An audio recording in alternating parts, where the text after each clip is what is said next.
Saint Peter's basilica, যেখান থেকে যুদ্ধবন্ধের ডাক দিয়ে অসহায়দের জন্য প্রার্থনা করতেন একাদশ পোপ ফ্রান্সিস।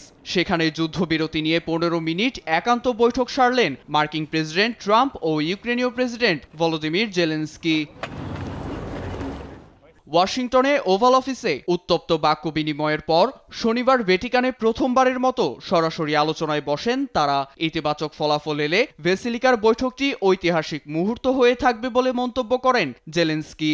এছাড়া বৈঠকটিকে খুবই ফলপ্রসূ বলে উল্লেখ করেন হোয়াইট হাউসের যোগাযোগ পরিচালক স্টিভেন চিয়ং। রয়টার্স জানায়, বৈঠকে পুতিনের শান্তি চুক্তিকে প্রশ্নবিদ্ধ করেন মার্কিন প্রেসিডেন্ট। এমনকি সোশ্যাল মিডিয়ার এক পোস্টে ট্রাম্প বলেন, বেসামরিক স্থাপনায় হামলা চালিয়ে যুদ্ধবিরতি নিয়ে গড়িমসি করছেন পুতিন। এতে রাশিয়াকে প্রশ্রয় না দিয়ে ব্যাংকিং ও অন্যান্য খাতে নিষেধাজ্ঞা জারির হুঁশিয়ারি দেন তিনি। সাইডলাইনে ব্রিটিশ প্রধানমন্ত্রী কিয়ার স্টারমারের সঙ্গেও ইউক্রেনের বর্তমান পরিস্থিতি নিয়ে আলোচনা করেন জেলেনস্কি। এই সময় ট্রাম্পের সঙ্গে আলোচনার বিষয়টিও উল্লেখ করেন তিনি।